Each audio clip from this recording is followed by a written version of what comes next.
The late 1970s were a representational awakening for homosexual men. They began to embrace a new vision of themselves as hypermasculine, a look known as the clone look. Soldier, cop, construction worker, these were all new gay images rather than a dancer, decorator, or ribbon clerk. The rise of the clone look and the bars that catered to them helped push forward this new gay masculinity. But porn took it to the rest of the country, and the man who bridged the old world of closeted straight men and the new gay masculine sexuality was filmmaker Joe Gage. In this episode, we're going to celebrate Joe Gage, aka Tim Kincaid, a director who allowed homoeroticism to slip out of the closet and into gravel pits, truck stops, work sites of America, taking phrases like wide load, heavy load, men at work take on another meaning. A homo realist who developed a synthesis of documentary filmmaking with psychopolitical themes of sexual liberation. This is Demystifying Gay Porn. My name is Ike Grande, and if you watch gay porn, I've definitely helped to get off. Before we continue, I want to remind you that you can help this channel and its original yet risque content by liking, clicking the subscribe button, or selecting the bell icon for notifications to see more content like this. And for all you podcast listeners, leave a review or rate it if you can. Thank you.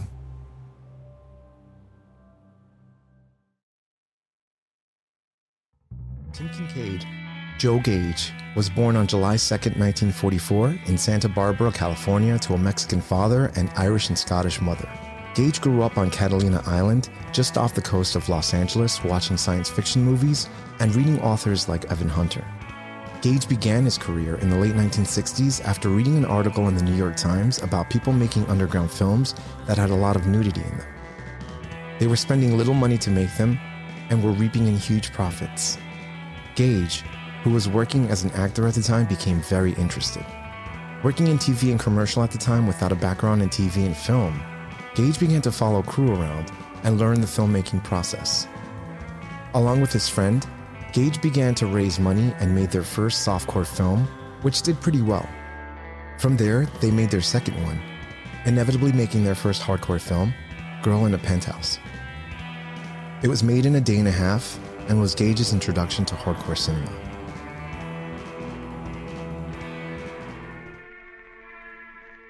Gage was not a stranger of being in front of the camera of gay adult films.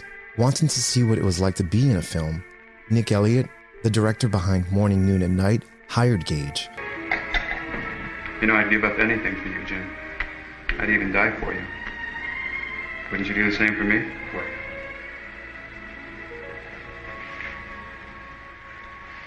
No. No? You love me, don't you? I love you sometimes. Sometimes? You love somebody else? I didn't say that. Oh, man. I mean, all day long I do nothing but think about you. I cook for you. I wait on you. Of the experience, Gage has gone on to say, "You can't tell an actor what to do unless you have the experience." From there, Gage and his friend, who took the stage name Sam Gage, began their director-producer relationship. I'd made a straight sexploitation R-rated movie, and then I'd made a couple of straight hardcore movies, and then I moved to California, and I kept thinking about having seen Boys in the Sand in New York, what was it, theatrically playing in New York. I just thought, you know, I would really like to try to do that, but I want to take a different approach. I want to do like, you know, the all-American blue-collar, everyday man off the street kind of guy. In order to record the sexual lifestyle that had begun to emerge during the sexual revolution from the 1960s and 1970s, Gage used naturalistic techniques that originated from documentary-style filmmaking to capture the rough and gritty feel. His films reveled in the sexual subculture that had emerged in the years immediately preceding Stonewall, amid the seedy rundown and unused industrial spaces that supplied many opportunities for uninterrupted sexual activity with multiple and unknown partners.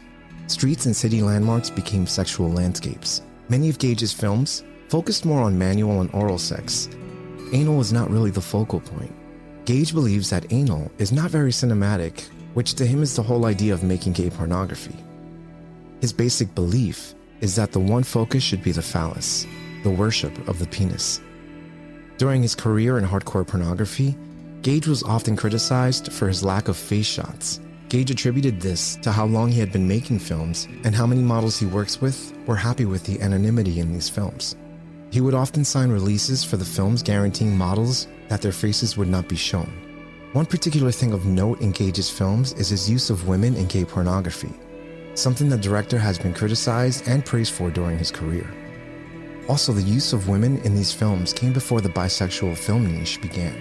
Gage opted to have women in his films because they were a necessary part of our world, but included women in a way that would not distract from what a majority of the audience was wanting to see.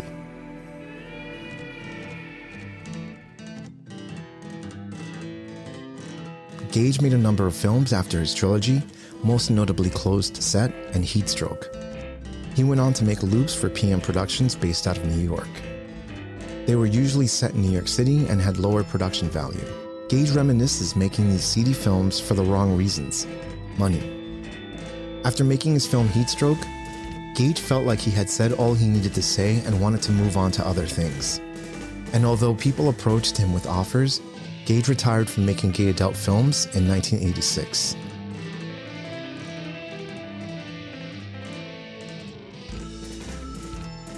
While working for a movie company in New York, Gage met a producer who would eventually become his wife. Gage, having never identifying himself as a gay man, married and had 2 sons.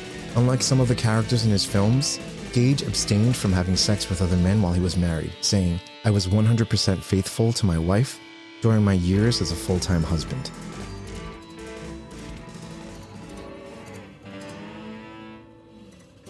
Gage also spent a good part of the mid to late 80s making low-budget science fiction and horror films under his real name Tim Kincaid, Breeders, Mutant Hunt, and his most famous of the bunch, Robot Holocaust, which was featured in an episode of Mystery Science Theater 3000 and was released on Blu-ray by Scorpion Releasing. His 1989 film, She's Back, starred Carrie Fisher.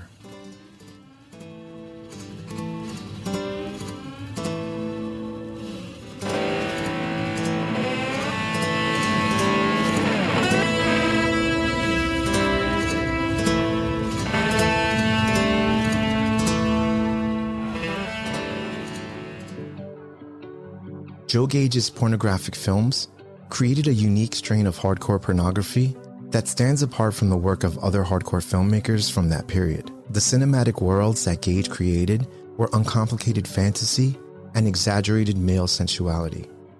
More than just gay pornography, his films were preoccupied with the meaning of and the playing out of masculine codes of behavior. In 2001, Gage made his return to the gay adult entertainment world to a different sexual landscape. He has predominantly worked with Titan Media and Ray Dragon Studios. That same year, he was inducted into the GayVN Hall of Fame.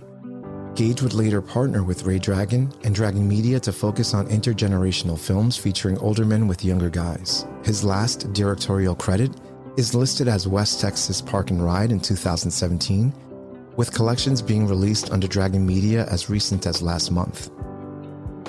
I have been within 2 degrees of separation with Joe Gage and used those contacts for an interview. However, Joe Gage, Tim Kincaid, is living in enjoyed solitude, and we should respect that. Fun fact, remember this scene from Quentin Tarantino's Pulp Fiction? Bring out the Gimp. I think the Gimp's sleeping. Well, I guess you just have to go wake him up now, won't you?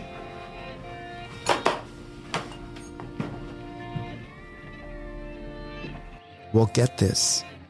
Tarantino was inspired by Gage's work when doing this scene in Pulp Fiction.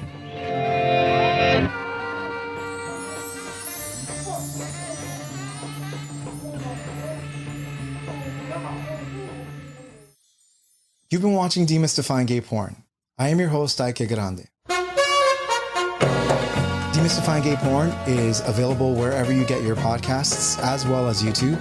Demystifying Gay Porn is on X, Instagram, Facebook, Telegram. And if you like what you're watching or listening to and want to be a part of the creative process, head over to patreon.com/demystifyinggayporn, where you can help support this audiovisual podcast and YouTube channel, and I can continue making content like you've just enjoyed. Once again, this is Demystifying Gay Porn. My name is Ike Grande, and if you watch gay porn, I definitely help to get off.